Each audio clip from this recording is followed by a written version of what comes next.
pilot that was just a pilot, whether you were at something that was a pilot with a series commitment, whether you're a movie, whether you were, and I'll exclude theater from the conversation because that's a much more complicated beast, to be quite frank. So every show is unique now in many ways that we weren't used to it being unique. So that has made things pretty hard, just to be blunt. Made it pretty hard. Yeah. Well, I would think, I don't think I'm speaking out of school, but we know some people there at the highest levels at, for instance, the Center Theater Group, Mark Taper Forum, Amundsen. Very possible they will go out of business. It's possible, yeah. Places you think will always be here are not always going to be here. Yeah. So now I don't know that that's true, but that's been spoken of fairly frequently.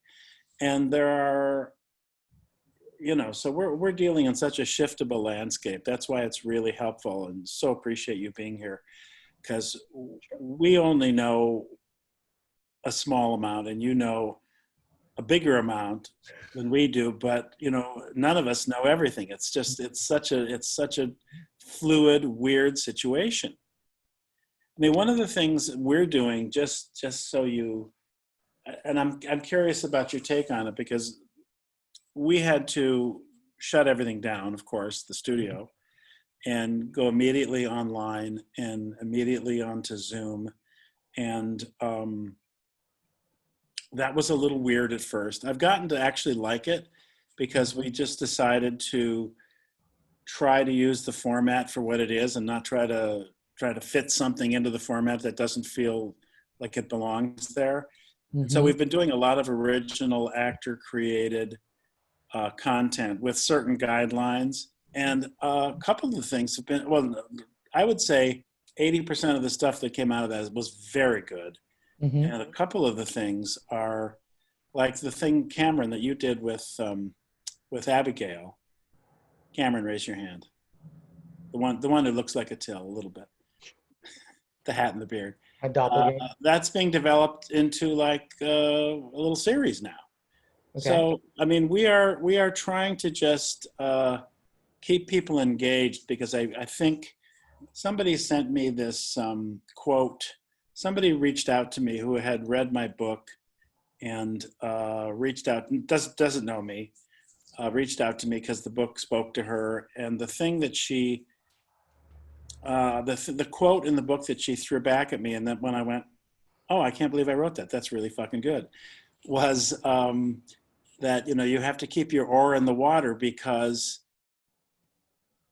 it will come back, and then you'll still be there, and people will rediscover you even though you're still there. And so that's kind of what we're trying to do in the studio, is to stay creatively viable and trying to innovate. And it's been 3 times as much work, frankly. Yeah. But it's been interesting and fun and rewarding. And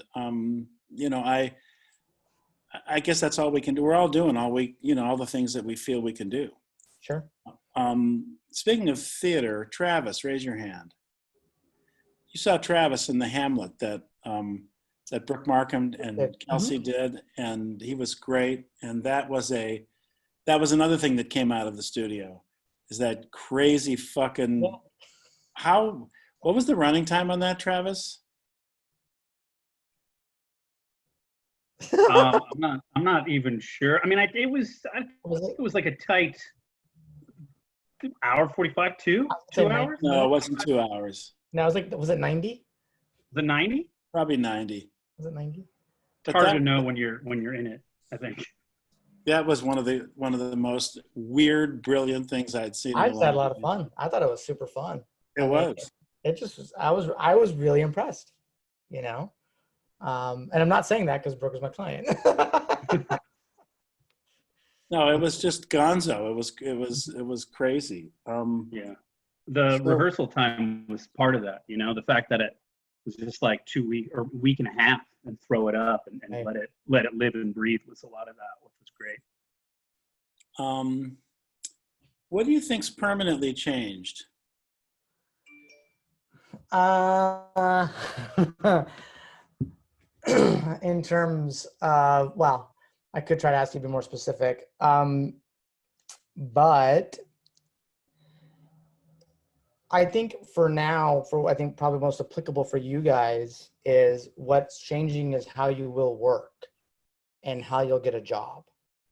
You know, for the foreseeable future, you are going to have to make impression like this, just like this, right? Through a self-tape, through your computer. You're not going to walk in a room with people and get the chance to make a connection, you know, with a director or a producer or a casting director, you know, and with a lot of people who, many of whom maybe were actors first, you know, before they even, you know, wore the other hats in the industry. So it's really going to be hard for you to make an impression. That Hamlet's a great example, you know, that left an impression on people, right? That, you know, I think that one of the many beautiful things of theater, but that night, that moment, you know, being 5 feet, 2 feet, you know, from someone performing, you're not going to get to do that anymore. At least not now, you know, and honestly, not for the foreseeable future. So that's a big change. So you have to get really, really very good at self-taping. You have to get really good at making your choices known. You as actors have to get really good at knowing what the camera sees, what's in frame, and how you make that unique and make that special. You know, that's going to be imperative.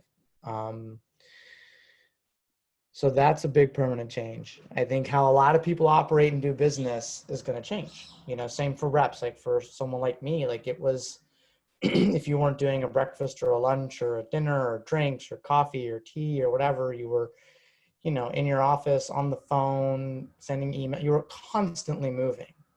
That's gone.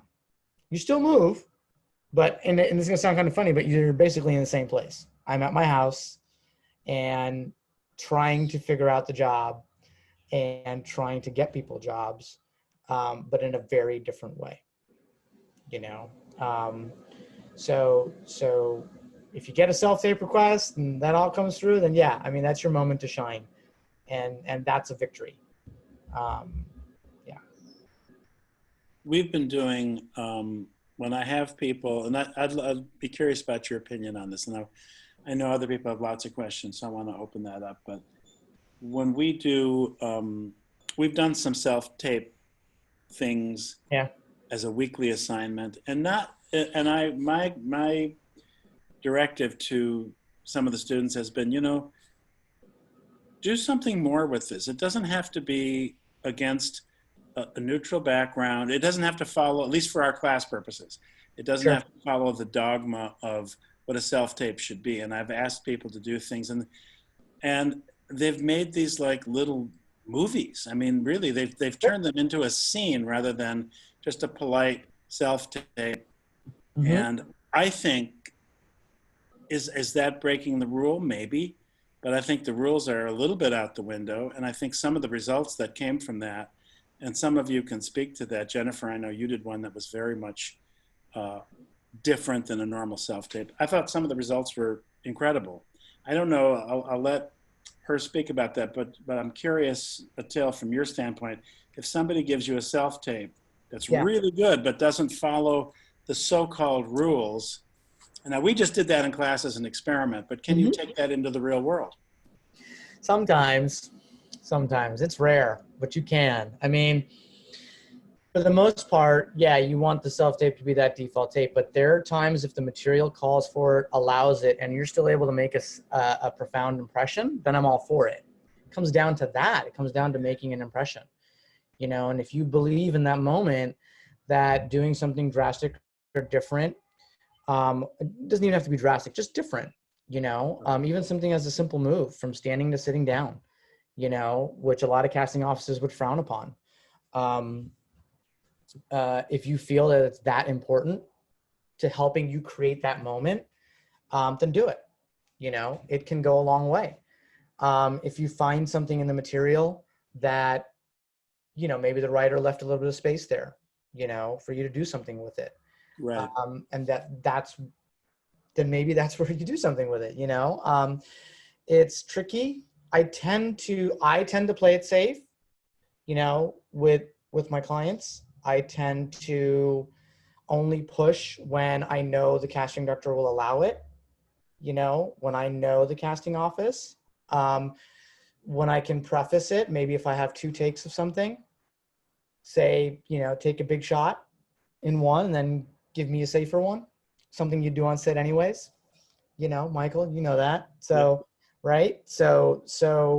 As long as I think you, this is the manager in me coming out, right? I'm trying to split hairs and I want my client to be creatively satisfied and feel comfortable in their choices and be able to take risks.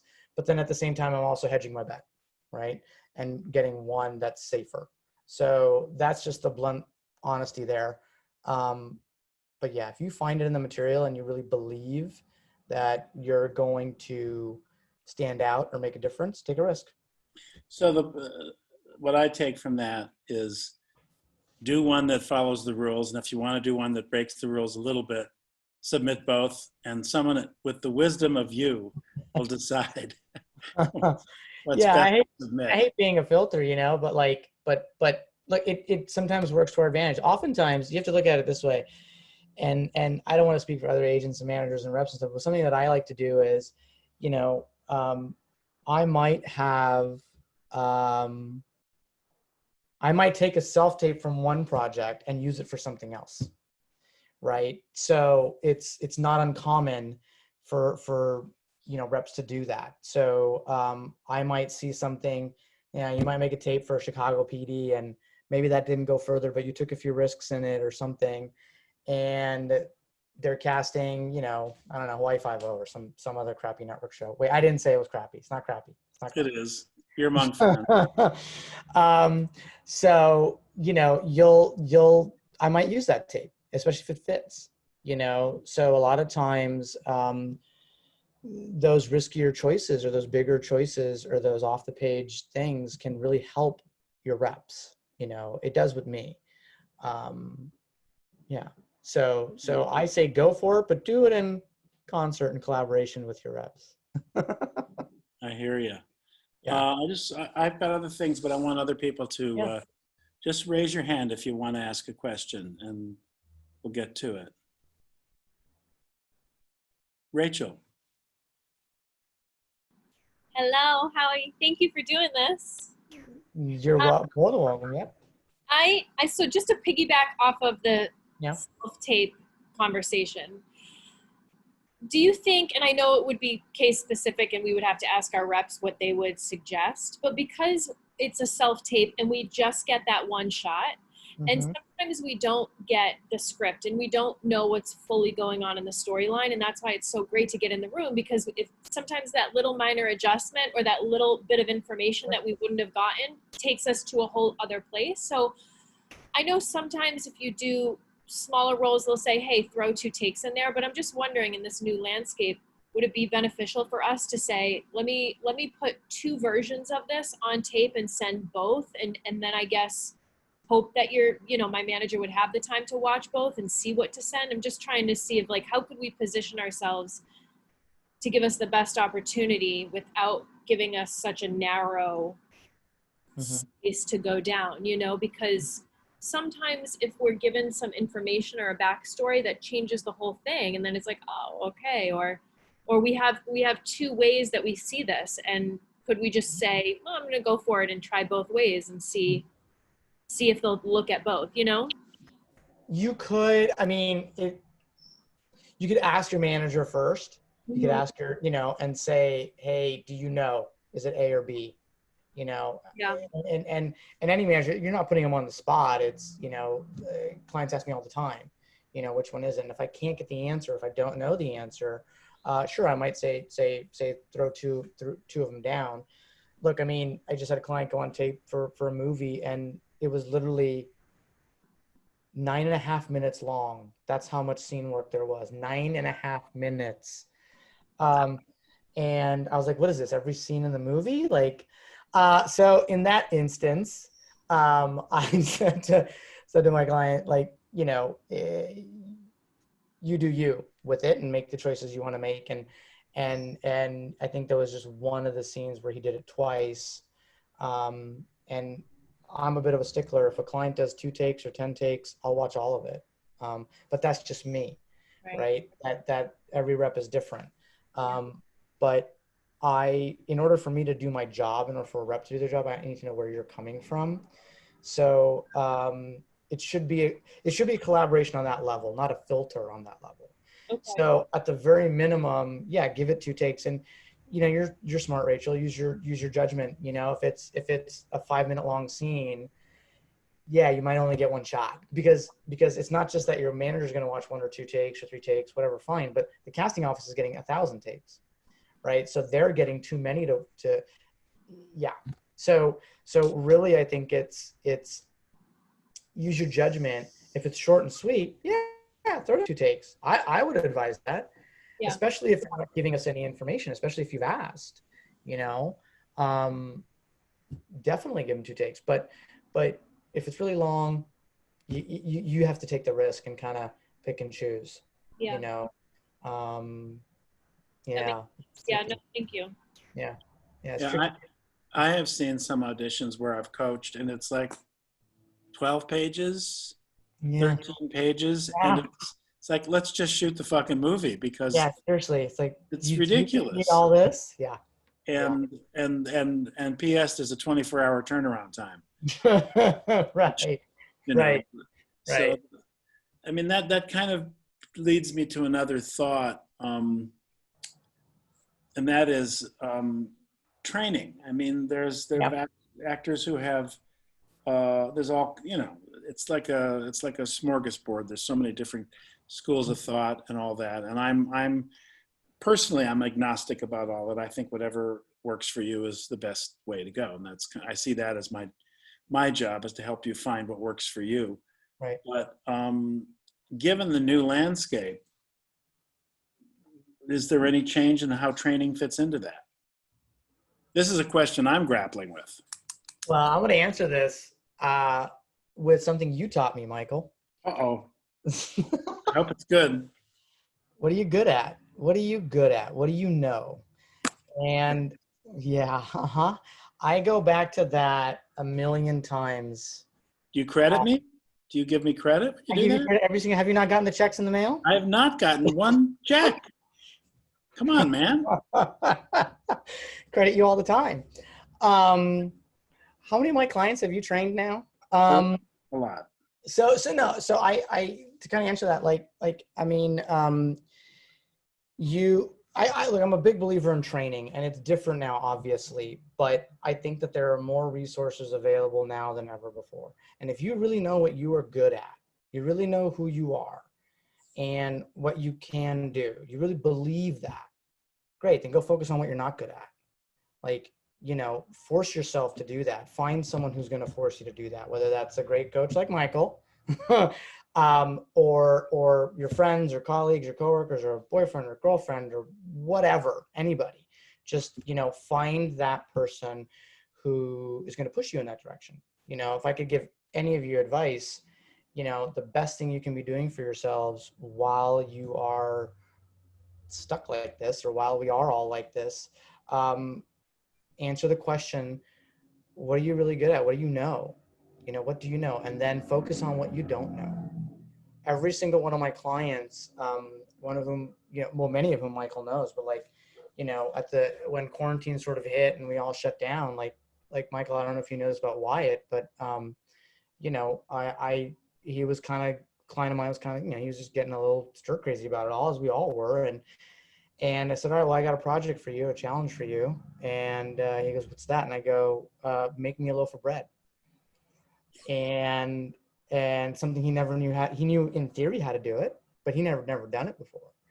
And the other day, Michael, he delivered a loaf to Brooke where he drew a little lion on it because that's her favorite animal.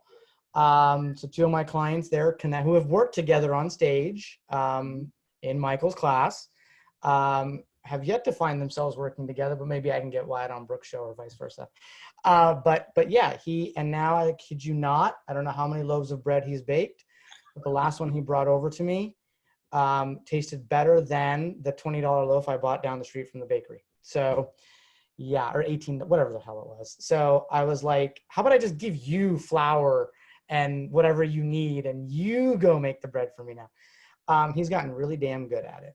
And so that to me is something that is how you can keep training yourselves, whether you're working or not. That's a great, great story. Sounds, and it may sound weird to all of you guys, but I'm Oh, telling you. one of the things I've said many times, when you get as old as I am, you've said many things many times. But I always advise people, just because it worked for me, is to do something tangible as well. Plant a garden, refinish a piece of furniture, do something with your hands that you can point to and say, I did that. Because what we do is so intangible that if you have a tangible thing you can do, I haven't done it for a while, but I used to love to refinish furniture, and I was quite good at it, self-taught, but really good at it. And I love doing stuff like that. And it's the same thing as baking a loaf of bread. It takes you out of your head. It gives you a focus onto something else. And then you actually have something tangible you can point to that you did. Yeah. And it makes the intangible more bearable, because the intangible is often unfucking bearable. Yeah, you have so much you have no control over. Yeah. And you've got to be able to find the beauty in the process. So much of the business of acting is finding the beauty in that process, and accepting it and, moving on. Yeah. Other questions, please. I'm sure you all have things to ask. Yes, Go on. Yvette. Hi.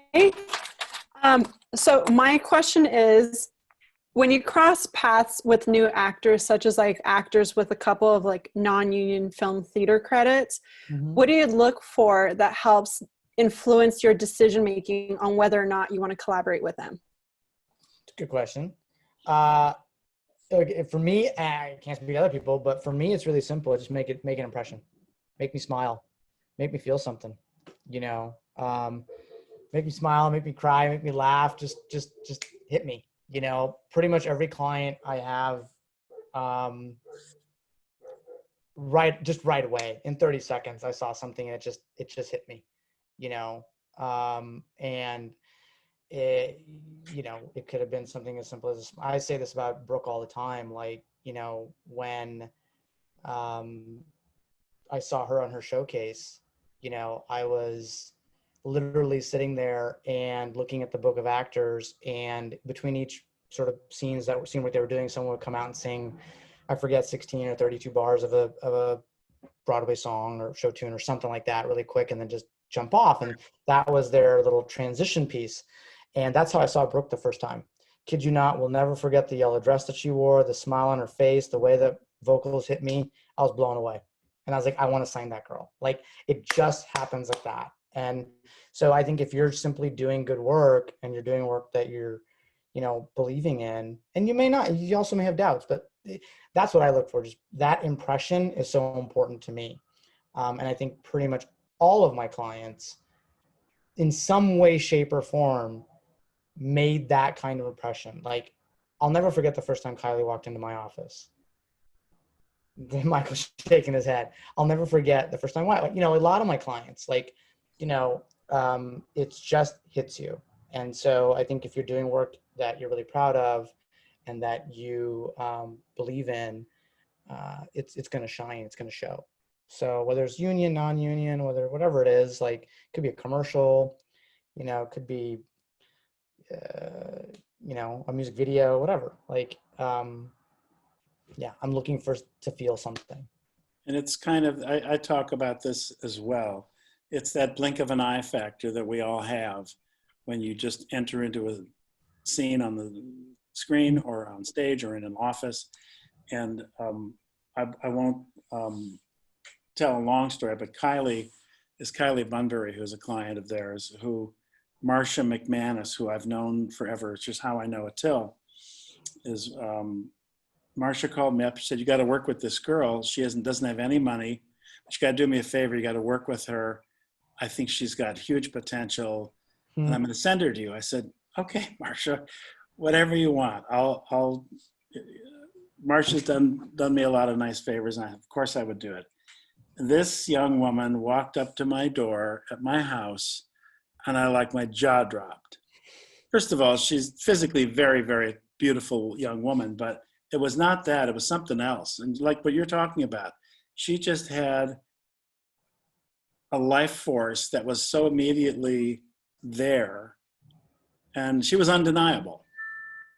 There are those people who are undeniable. She was kind of undeniable. That's pretty rare. But is amazing. Other questions? I'm going to shut up now and let everybody else talk.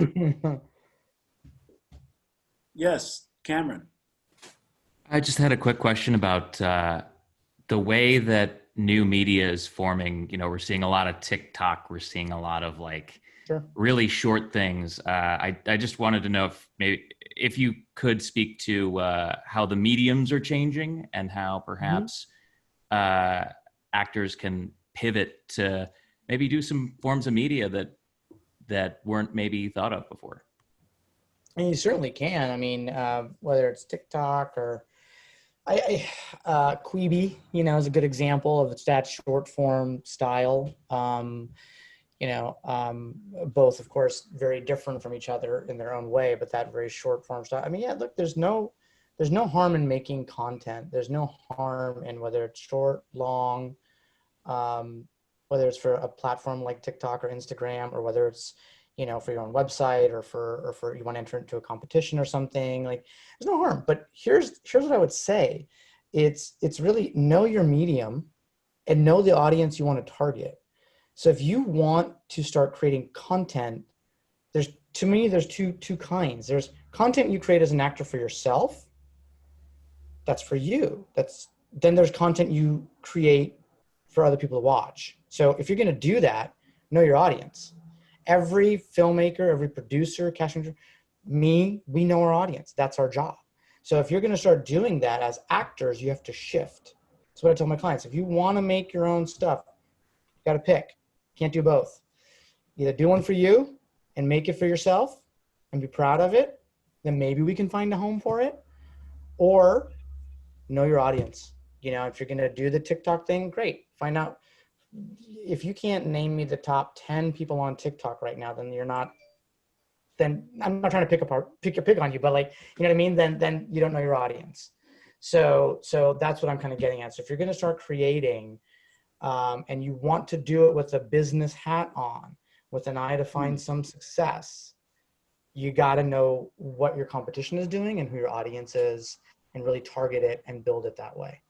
Otherwise, your time's wasted. Or, by all means, do it for yourself. Do it for the art, and then that's a whole nother story. Thank you. Yeah, of course.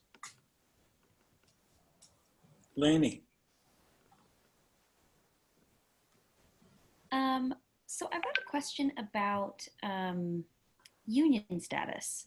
Sure. So I've been feeling a lot of tension and friction about union status as of late, because I think that there's this, I don't know if it's just an LA thing or if it's just an actor thing. There's just this culture that unless you are in the union or eligible for the union, then you're just totally worthless to the industry. And it's been, SAG is kind of a cruel mistress in a lot of ways, because they just change the rules left and right, and no one can get in, and it's impossible, and I can't figure it out. But what do you suggest for actors that are on the hunt for representation and trying to take the right steps, to gain union status eventually? Or maybe that's not even something that's important at a certain level of, your career. What are your thoughts on that? If you're looking at an actor and they're not in the union, are they just useless to you? Thoughts? I'm a pretty blunt man. Pretty blunt. Michael's smirking. It doesn't matter at all. Don't even worry about the union. Don't care. I don't care. I mean, look, and don't get me wrong. I mean, I've had many a conversation, especially with COVID, where SAG has been very helpful. Okay. There's a reason the union exists on many a level that is good and beneficial. There are, I think to make this specifically about you, it doesn't matter what they're doing right now. It doesn't. It's not entirely true. But right now for you, if you're non-union, it's not going to affect whether or not you can get representation or a job. Okay. How to join the union. There's all the little tips and tricks and steps, and you can, be an extra on a big movie for a couple days, or you go do a little web series, or, there are all those things that you can take, steps that you can take, but it really doesn't matter. If you're doing good work, making great self-tapes, taking great classes, establishing your network of actors and friends and people in the community, reps are going to see your work, right? Whether that's going to be through you or through someone like Michael or through other coaches and, classmates and stuff. And if you're doing good work, you'll find representation, right? And as you start to audition, you will get the chance to book a job, especially if you're doing good work, and you'll get the chance for a job to Taft-Hartley you into the union. So, it really, to me, union status when you're starting out is kind of irrelevant. And that's just my opinion. Other reps might say differently, but in the spaces that I trade in the TV film world and theater world, like, it doesn't matter whether you're SAG-AFTRA or equity, it won't matter. Because if you're doing good work and you're the choice for a part, you'll get in the union, and it is a necessary evil. It really is. I mean, you're going to have to join at some point. And in really great success of your career, I think that's where you'll find the benefit of having a board behind you like that.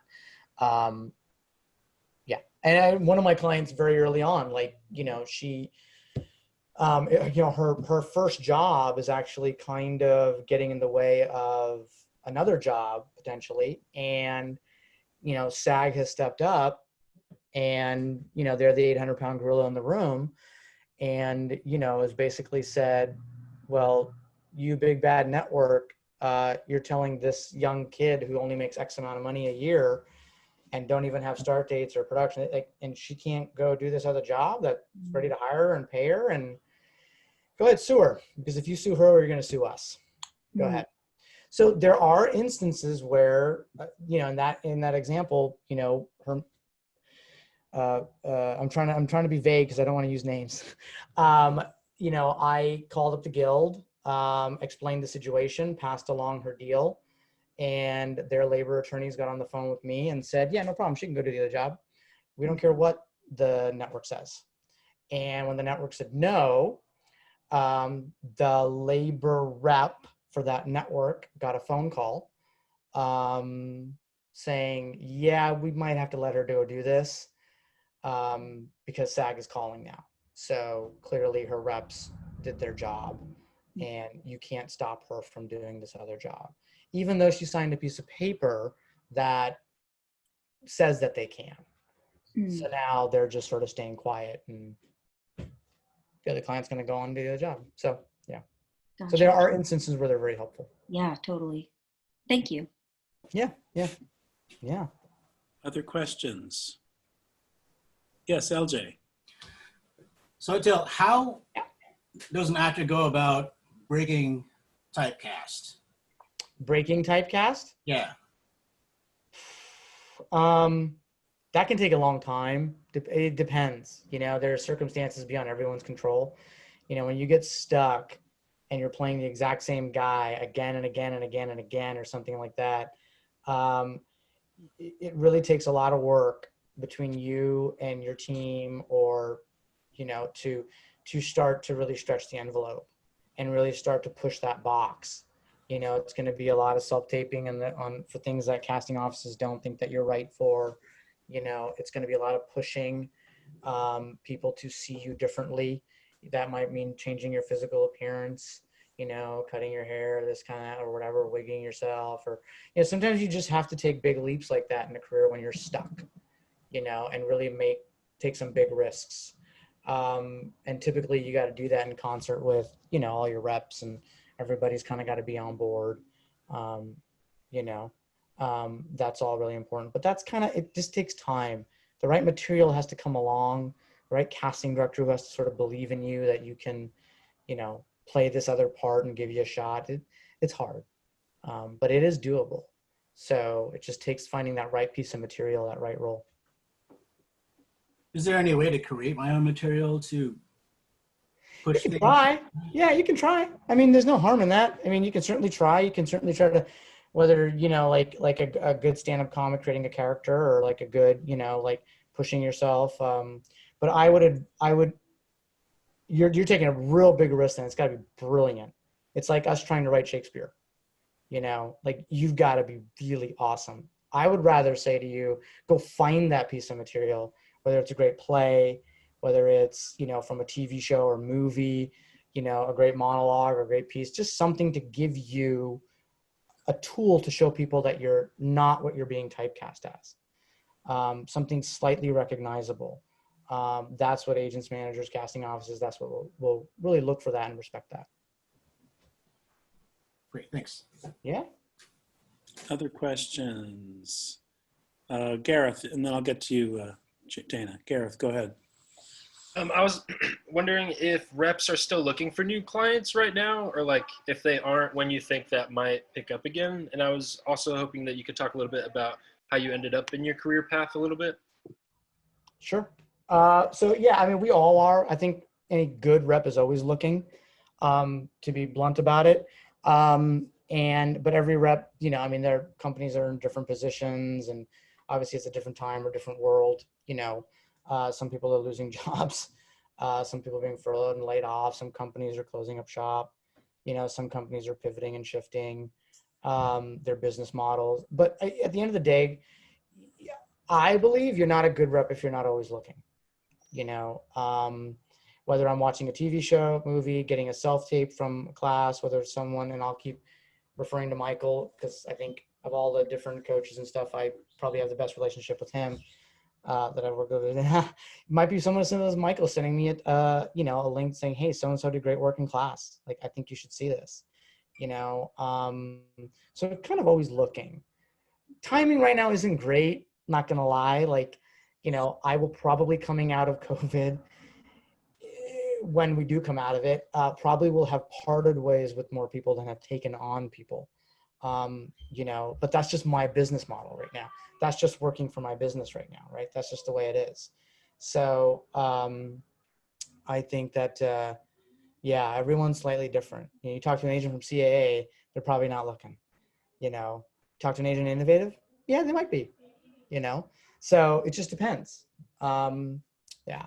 And then I sort of, look, I came from the production world, and I won't take up too much time about it, but I started as a PA and climbed my way up to be a POC, and I was a filmmaker's assistant. And it was actually that filmmaker who said to me one day that I think you'd be a really great agent or manager. And, you know, since you don't like wearing suits, you probably want to be a manager. So he sent me on a path. I've been at Principal 15 years now. So he sent me on a path 16 years ago, something like that. And yeah, I interviewed a bunch of places and I got lucky. So yeah, and that's when and how I started, and certainly not looking back. Yeah. Cool. Thank you very much. Yeah, of course. Dana, you had your hands up. Yeah. So first of all, thank you for joining us. It's really awesome that you're taking the time to be with us here. I'm curious to hear your input on if a relationship with an agent isn't, or I guess manager too, isn't necessarily working out, how you would view a client either with an agent shopping for another one, or you prefer someone who's just kind of like, I left that relationship, it wasn't really working out for various reasons, and I'm looking for a new one, especially kind of in this time too. And then second part question, I know this is kind of personal, but I'm just curious about your preferred communication methods.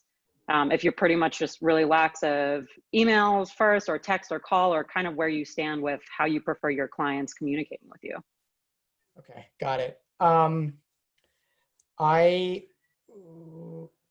me, it doesn't really matter. Again, I kind of go back to what else. It doesn't truly matter if you have an agent, if you have obviously if you have a manager, you're not looking for one, hopefully, so you don't need me. But if your relationships are kind of precarious and you are looking around, it doesn't really matter whether it's a clean slate, whether there's an agent already on board, a lawyer, a publicist, whatever. It really doesn't matter to me. Yeah, it just doesn't. I just do my job. So if they either keep up or they don't. To be so kind of cocky and rude about it. And as far as like communication, it's I'm pretty simple. If you're a client, then text, email, call, send a messenger pigeon. I don't care. I mean, I really don't. I mean, to me, it's obviously there are boundaries and all that kind of stuff. Don't text me at 2 a.m. because I probably won't get it. But yeah, I like to have an open communication with all my clients. So I don't really have a boundary. I don't really set a rule with my clients other than they know what's going on in my life and in my world. And I'm going to take you guys elsewhere. Other than what's going on in my life and my world, I don't really, God, what's the word? Like, I don't really care, like, to be honest. Some forms of communication are better than others, obviously, but yeah, if a situation arose where you need to text me and you need me right away, yeah, you text, if it can wait, and if it's, not timely and you don't need an answer, right, email me or whatever, but use your judgment. Clients kind of do it all. I kind of like to let their personality shine, and let them come out the way they want to. Some of my younger clients prefer to text, right? That's a generational thing. That's fine with me. Some of my older clients barely use their cell phone. So, like if I call back one of my clients who lives in New York on his cell phone, I know that he will not get the message for probably about 3 or 4 days. So, so I have to call either his wife or the landline. So, yeah. So, I mean, it's just, I don't really, to me, it's whatever you want it to be. And that helps me as a manager kind of figure out who you are, if that makes sense. If there's any clarity in that. I'm sorry if I'm confusing you. No, that's great. That's great. I appreciate that. Okay. And just to clarify, sorry, and the first question I was asking, I think I was, just wondering if it looks bad if you have an agent or a manager and you're shopping around, or if it's better that, like, I ended that relationship and, starting fresh, if that's a cleaner look. Got it. Sorry. No, I mean, it's all in the messaging. Okay. If you can be honest about the messaging, and you came to me and said, look, I have a manager, but here's the 4 reasons why it's not working. I need some advice or help. Then we can navigate it together. Right. Or at least you can get that kind of advice on how to navigate it. It's not poor form. Not at all. People do it all the time. I mean, I wouldn't take a meeting with somebody that has a manager, because there's this respect, I think, that all managers have for each other. I can't say the same about agents and agencies, but there's definitely, an understanding amongst, I would say 98% of all managers have this understanding. There's the 2% that have a reputation of not giving a shit. And so, but no, it's really not poor form. So long as you go into it with the right kind of messaging, Got it. Yeah. Great. Thank you. That's very useful. Thank you. Yeah. Other questions? I know there are some other questions. Yes, Jennifer. Hello. My issues with managers have been pretty consistent, where we either disagree on my branding to the point where we just have to separate, or I just can't get them to manage. And I also want to say to them, you're actually an agent. Like, your heart is an agenting. You're not managed. I need you to manage me. Like, I need that stuff. And there just seems to be, in Los Angeles especially, New York was much easier, where managers out here don't want to actually do the work. And I'm wondering if it's maybe in the way I'm communicating. Because I mean, when COVID went down, like I called my manager. I'm like, let's go through my headshots. Let's look at my reels. Like, what can we do now? Because when this thing goes, it's gonna go. And you know, it was just, he was just like, chill. And I'm like, no, not chill. Have you met me? I don't chill. Yeah, I mean, setting expectations, you know, as far as what managers, like how much you want to be involved in, or how little. So it sounds like right away, like you want a manager who's very heavily involved, you know, and it depends on, you know, some of my relationships, yeah, I represent more women than men, and it just kind of worked out that way. And with some of them, there's a lot of hand-holding, you know, there's a lot of controlling, there's a lot of advice. It could be from how you do your hair for an audition, to what you're going to wear on your first carpet, to if casting is giving me a choice in sides, do I focus on this project over this other project? It could be all of that. Then there's the clients, female, who is, yeah, I'll talk to you later, who just kind of go do their own thing. So I think it sounds like you want somebody who is very, very, very hands-on and proactive. And we exist, we're out there, you know, and I think it's sometimes it also takes, like, I think clients have to teach their reps how they want to work. And sometimes it may come in baby steps. Actors sometimes have to teach us what you want, you know? So you know, I would say if you're not finding the experiences you want, you know, take a step back, reapproach, you know, do it differently. Give your manager a chance to get there. Because maybe they don't work that way with the 20 other clients they have, or however many other clients they have, you know. For me, I learned, again, as I started representing more and more women, it just became a very organic thing. There was a certain amount of work I knew was always going to be there, because the industry is always just so much harder on women than it is men. That's just the way it is. So it's really just a matter of giving your manager the chance to learn. And sometimes you got to lead a horse to water, right? Or camel to water, or whatever. You just got to bring us to where you want to be. So maybe do it in baby steps, you know, and not throwing it all at once. I don't know. But to me, it's like, yeah, the minute you have to find a way to always be proactive. I know it can feel like sometimes there's nothing going on, or you're just sitting there doing nothing.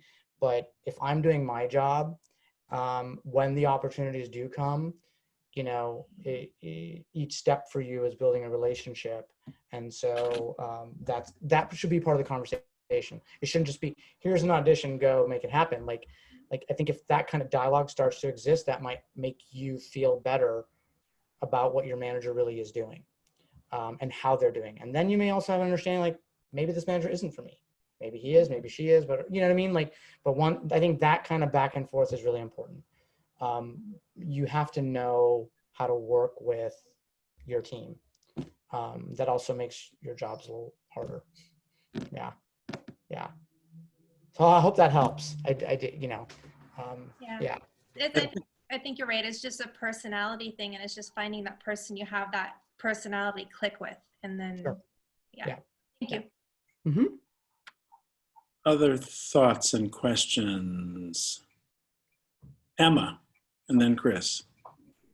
Hi, thank you so much for being here tonight. My question, it's a long one. Do you have any advice on how actors can appear more marketable or just more competitive? Is there anything to look for in a resume, headshot, or reel? I guess any advice you have would be really appreciated. Sure. Where do I start? So with headshots and resumes and stuff, don't lie. I hate that. I hate when people lie. People lie all the time.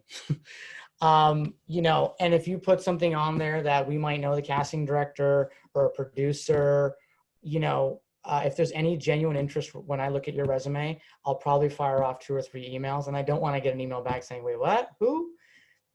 That's not cool. So that's just instantly, then I'm done looking at anything else. You know, so number one, don't lie. As far as resume, just be super simple. keep it clean, keep it basic. I don't need tons and tons of information. I really don't. Take away any demographic. I don't need to know your height, weight, all that stuff. Take all that shit out. That just creates a thing for people to prejudge, I think. At least take that out. Simple credits, the director who directed or worked with, what platform it was for, keep it basic. So I really look for clean and basic. We get so many that are just so convoluted that when I see it so busy and wordy, I'll be honest, I might just toss it. Like, I may not even look at it. As far as photos and pictures and things like that, look, here's the hard part for you guys. Every manager, every rep is different in what we look for. You all have something unique to bring to a photograph. I personally look for some personality. One of my favorite, Michael, do you ever remember Dawn? So Michael mentioned Marsha McManus. She founded the company I'm at, my company, and I worked under her for years. Her husband, Don McManus, is an actor. Yeah, I know Don. Yeah, great character. You remember his old headshot or one of his headshots with their dog? With the dog? No, I've never seen that. Oh gosh, I should send it to you. Okay, so one of my favorite headshots of all time, Dawn holding their late dog, just kind of hugging him, and we used it for, oh God, it was already at Principal when I got there 15 years ago. So, there was so much personality and love in that smile of his. There are no rules to headshots in my book, but I want to see some personality. Something that, again, kind of like, it's that impression. You get 10 seconds to impress people, 5 seconds to impress people. Make it count. So you don't have to follow the rules. Some of my favorite headshots are of, because I'm seeing Sophia here, so I'm going to use her as an example. Some of my favorite headshots are headshots that are pictures that her boyfriend has taken of her, so photos that I've used to get her an audition. So it's when she's just who she is, so it really comes down to that kind of stuff.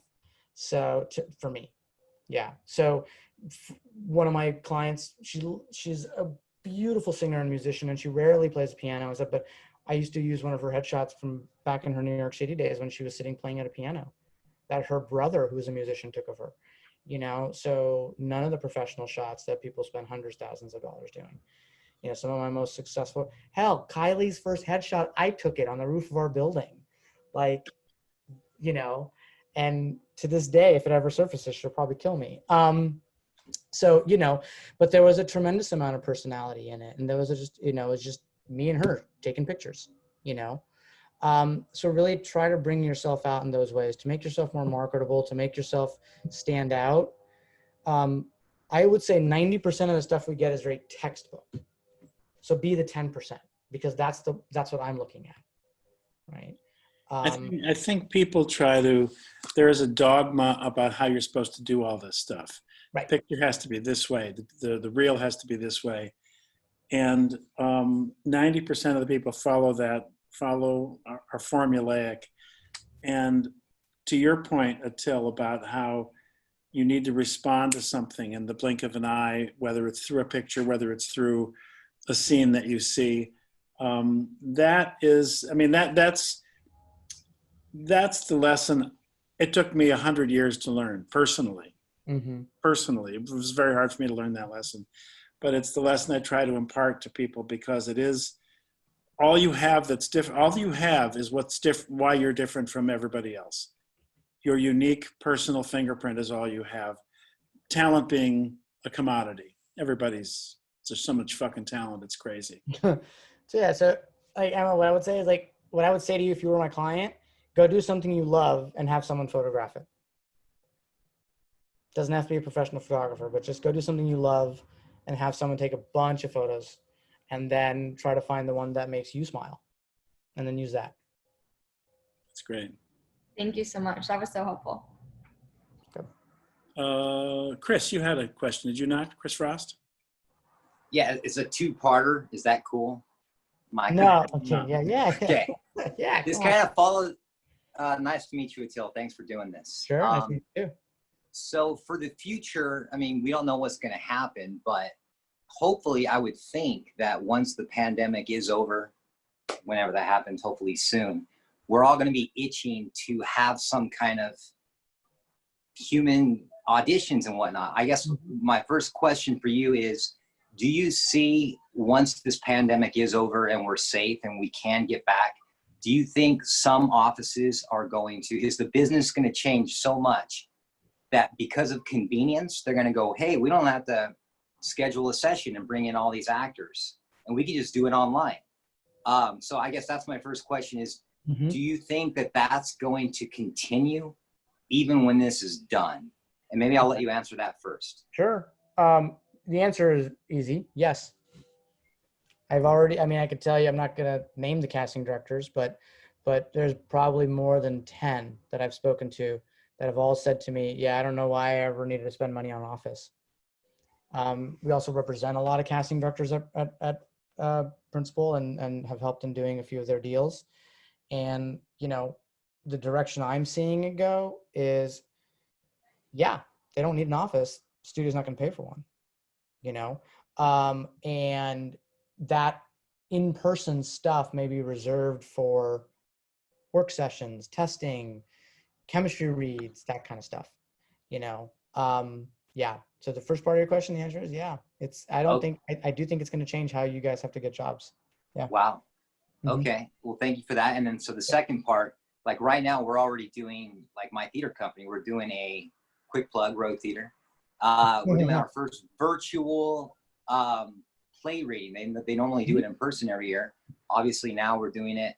We've recorded, we've done Zoom sessions, readings, even in Michael's class. We've put ourselves on tape, but we've also like acted with the person. Like right now, like I'm talking to you, we're acting. So since you're saying that we're going that way anyway, do you see a scenario, or have you yet, where people are going to be like, we want to get some feel of chemistry and this and that. So do you see a scenario where they're going to have an audition, set up a Zoom audition?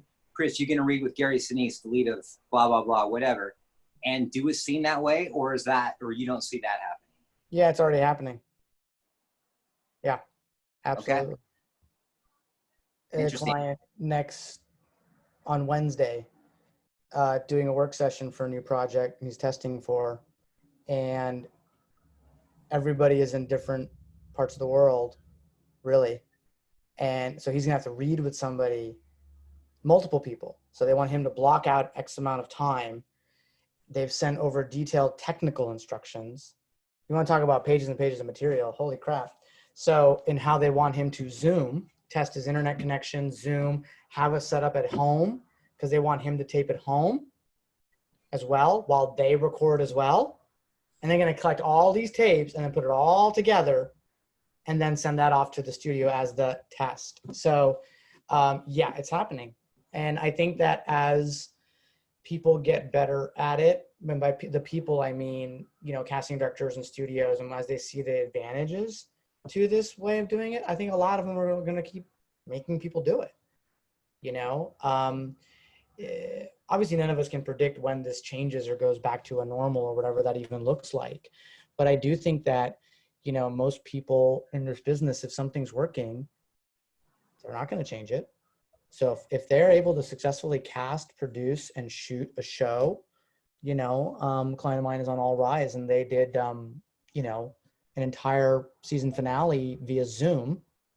And as they prep season 2, I did a couple of calls about it, but then the producers actually one of the directing producer and the showrunner, and they actually demonstrated for me while we're doing my client's deal, like how this would work. So producer just texted me a link to my phone, clicked on it, and he's like, yeah, do whatever you need to do, man. But let's, and it was pretty phenomenal how well the tech worked, even with just one bar, where I was, like, it was working really well. So yeah, I think you should be expecting some places are really going to make some significant changes. And, these producers, the studio, like, they're investing so much money into working remotely and so much effort that let's say tomorrow there's a vaccine and all of a sudden magically everything's better. I genuinely do not believe they're going to throw away the millions that they're spending and suddenly go back to the old way of doing it, right? They're going to keep moving forward with that. So there's a lot of the business side that is investing heavily in being able to do things remotely. You know, a lot of places are buying projects that's not going to make it better, is it? Maybe. Buying things that, you know, are designed to be shot this way, you know, that we'll see coming down the pipe into 2021. So yeah, I think it's here to stay for a minute. Yeah. I have a follow-up question to that, because I think from everything I've heard, that's exactly the case. I got a thing the other day, and I am not the most technologically advanced person in the world, but it was through Actors Access. It was called EchoCast. Does anybody get that? EcoCast Live? You talking about EcoCast Live? Yeah. What? Tell me, is that that looked like a really great thing? Am I right or am I wrong? It seems like, in other words, it seemed to me, my cursory looking at it was that everybody's got the same self-tape concept and sure. all that. Is that going to be, how's that going to go? It's not, I mean, it's not bad. So far, we've had one of my clients with an EcoCast Live audition for a video game. Normally she passes on that kind of stuff, but because it was so new, I was like, why don't you just do it? Let's see how it goes. I mean, who cares? And the casting director is really sweet. She's a friend. And so, you know, Meg did it. And I mean, crap, they're calling her back, but you know, good problem to have. But, you know, it worked beautifully. You know, she was on the East Coast, casting's here on the West Coast, and the producers are, I forget what time zone or wherever they were. And it's for a big video game, and it went really well. And, you know, so again, I see it being as a viable thing, man. Like, you know, you're all going to have it's hard enough to walk into a room and make an impression in 2 minutes. You know, now it's, I think, 10 times as hard. People might say it's, oh, but you're at home and you don't have to go anywhere. No, there's a million more distractions at home. You know, I mean, it's hard. So yeah, it's a very real thing. It worked really, really well. And I can see more people using it, that system. Yeah. I mean, they breakdowns, I think, or Actors Access, whatever, they did a whole thing for print. I mean, I didn't do it, my assistant did it, but they did a whole presentation of all that new tech that they plan to, employ, I guess is the right word. Yeah. Yeah. Oh, I'm looking at Rachel's thing here. Rachel, that's Ana La Madrid, right? Yeah, she is a wonderful person, and she did my website, and I love her to death. She's great. I recommended that course. I rarely recommend courses to people, but I recommended that based on her. Tell us what you got out of that, because I've not taken it, but I have ultimate trust in her. I think she's great. Yeah, it was good from a technical standpoint, because what you did is you got material, series regular material, you would put it on tape, and from there they would make a selection, you know, whittle it down, and then you would go through the process of what it was like to do an online callback with producers, and then what it was like to do a screen test to see what that looks like visually via Zoom, but also the whole setup of phone with computer, phone with the iPad, all the converter connections, because casting is, and kind of like what you just said, Atil, is like they're asking for double recordings. So you have to record your session while you're looking into it. And she went over like eye lines and everything. So there's actually a whole video broken down. It's like a 15-minute video. And then there's a PDF as well. So it's a 3-week course. Every week you do a set of sides, you watch other people's work. It's really great too, because we don't get to watch what everybody else is doing with the same material all the time. So I recommend it from that technical aspect. Yeah. Cool. Yeah. Yeah, cool. Did you learn about that through me?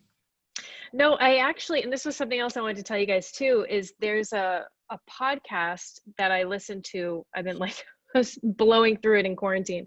But it's called That One Audition by Alicia Oxy, and she interviews really incredible actors. And she teamed up with Anna to do this course. So that's how I found out about it, because I listened to the podcast. Okay. And just from another acting perspective, it's so great to learn other people's journeys. She interviews like people like Lawrence Fishburne, lots of different actors in all different stages in their career. So to just watch their listen about their process is just so inspiring. And it just, it's on iTunes. It's called That One Audition with Alicia Oxy. Yeah, I think I sent out, because Anna asked me to, and I do whatever she asks me to do because I like her a lot. About that. I mean, technical wise, it's good. It's because this is a whole new landscape. So you don't want to be figuring it out when it's too late, No. Cool. Anybody else? So Atil, that was easy. Yeah. What's the one thing we don't know that we all should know?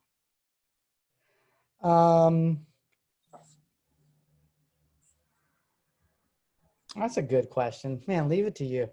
I would say, look, I think you have to understand, realize that there are a lot of people in this industry right now that are trying to figure out how to get actors back on sets.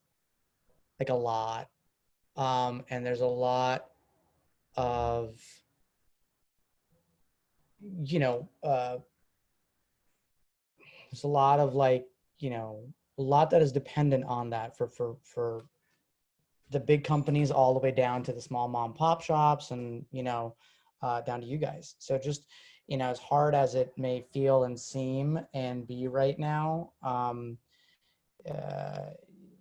we're, I think, an industry, at least in an industry that can find a way to figure it out.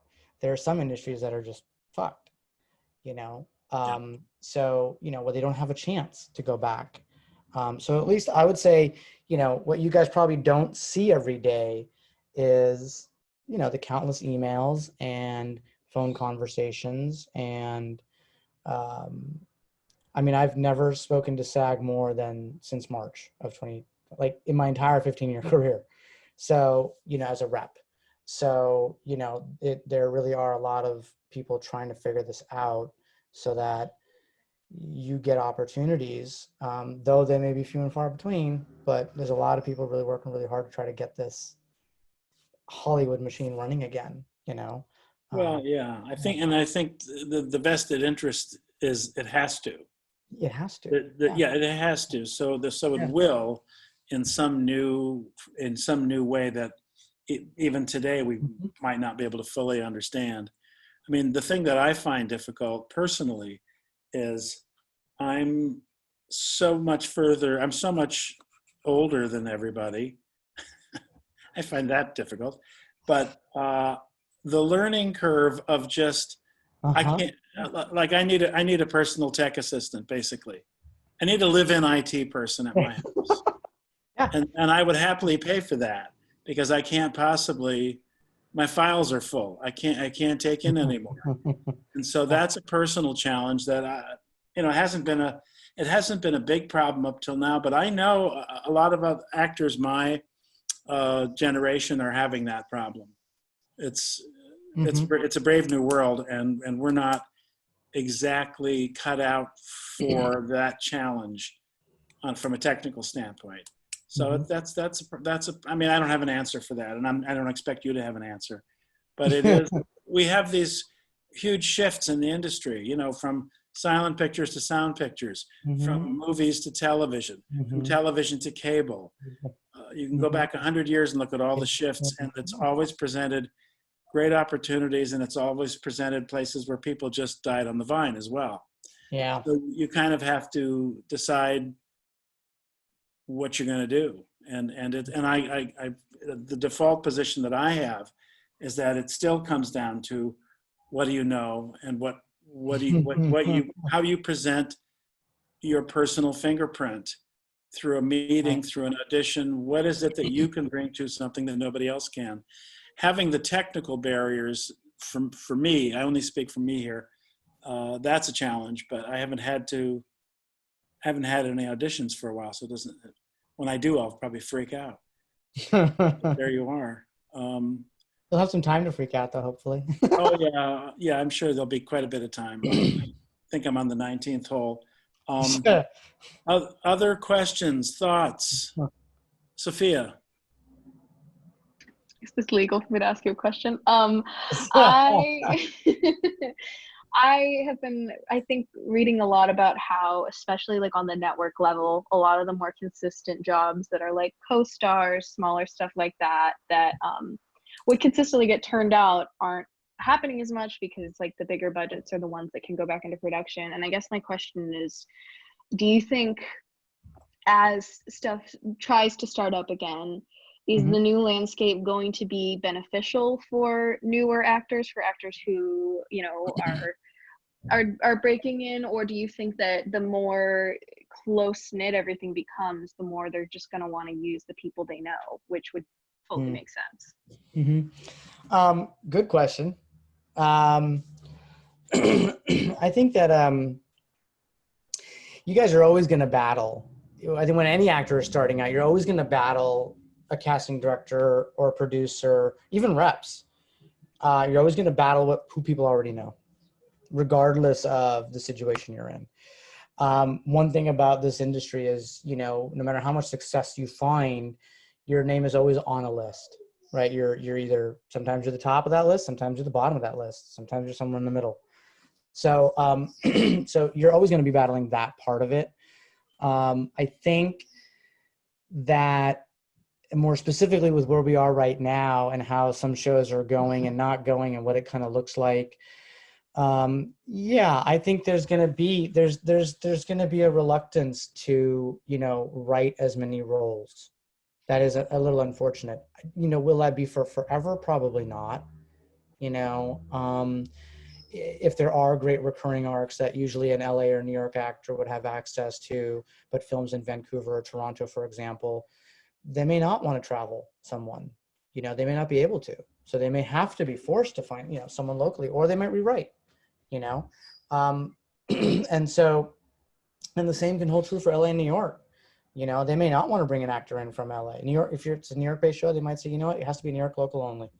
And you know what, if you are or can be, then you have to physically be here.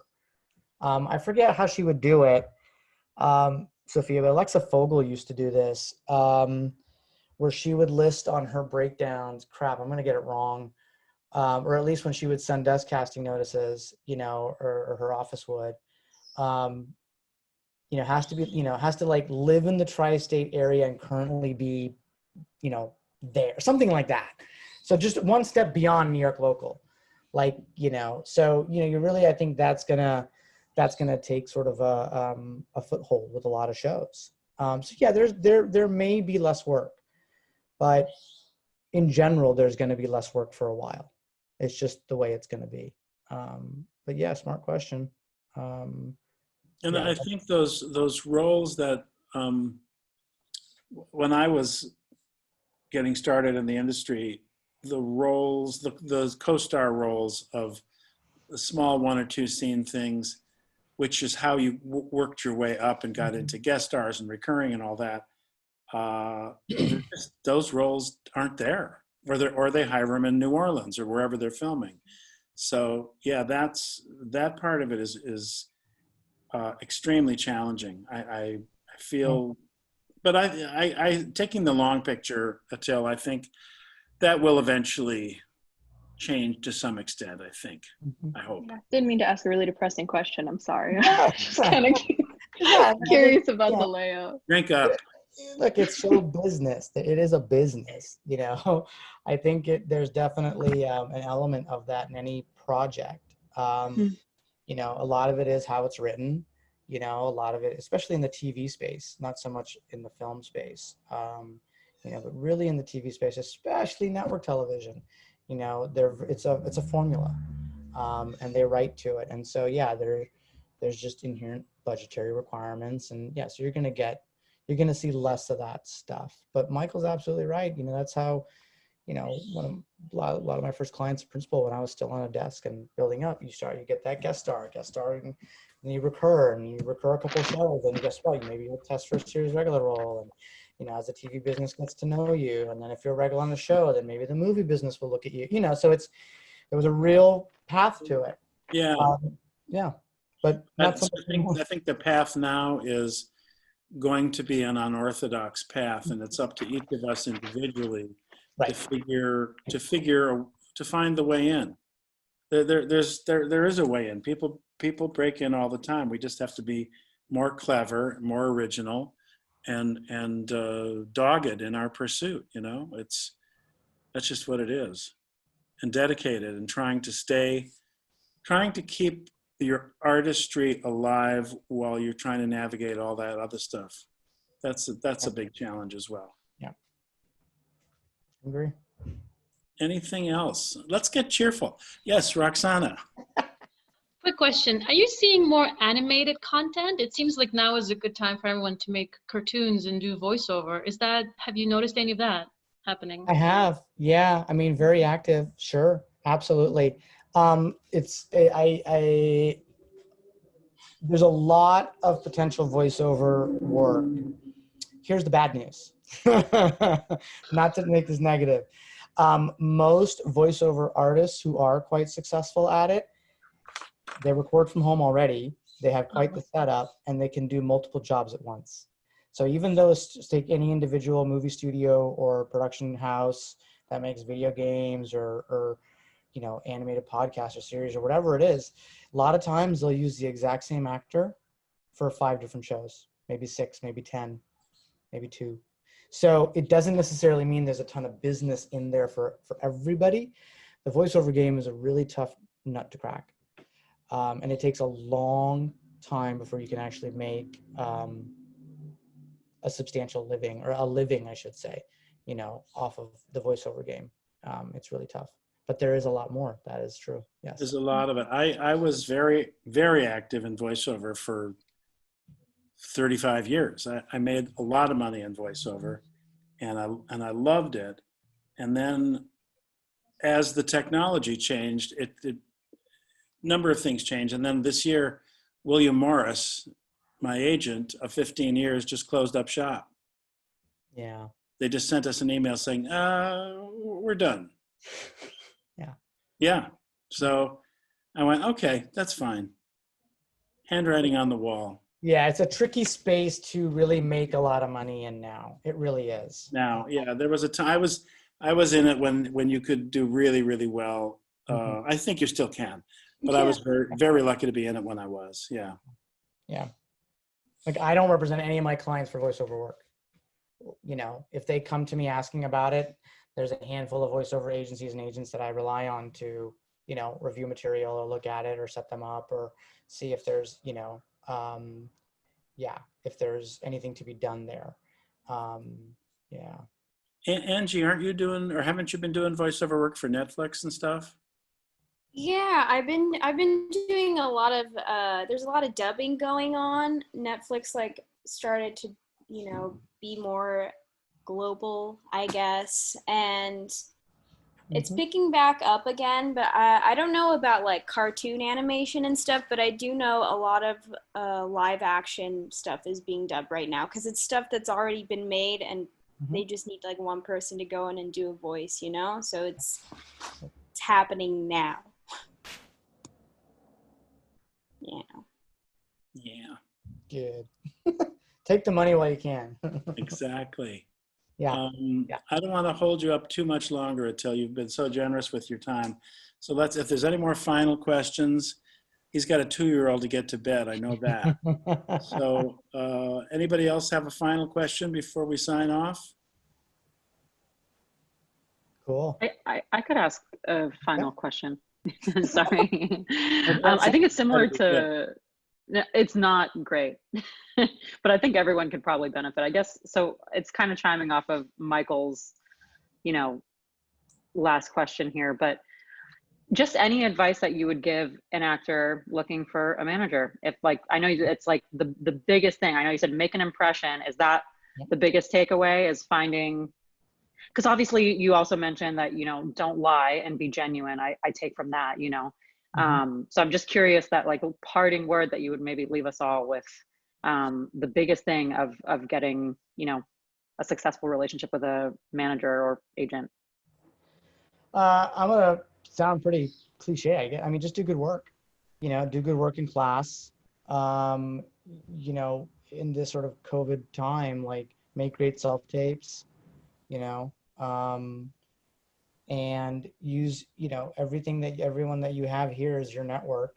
You know, and feel free to use that to your advantage. You know, share your work with each other and ask.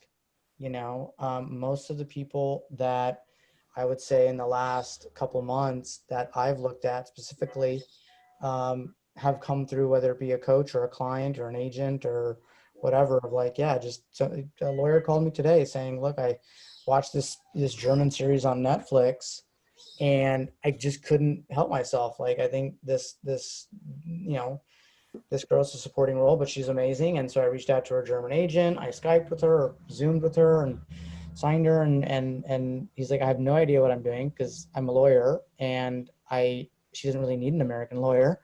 But that instantly opened the door of like, well, yeah, maybe we should get you an American manager now. And so, you know, it just comes from working, and the people around you, I think, are resources. You know, obviously you don't want to abuse it, but I think, you know, take the work that you're most proud of and pass it to so-and-so. Say, hey, would your manager look at this? And, you know, what do you think? And, you know, I always say to my clients, like, if I can't, you know, 9 times out of 10, I'm not the guy. You know, I won't sign or take a meeting or whatever anymore. That's just because where I'm at now. But I can help. It may be somebody else at principal. There may be somebody else that I know. There may not be. So that's really, I think, it. There's no magical secret to it. It shouldn't cost a lot. It's really just do good work, and continue to build upon your relationships. We're in a relationship-based industry, you know.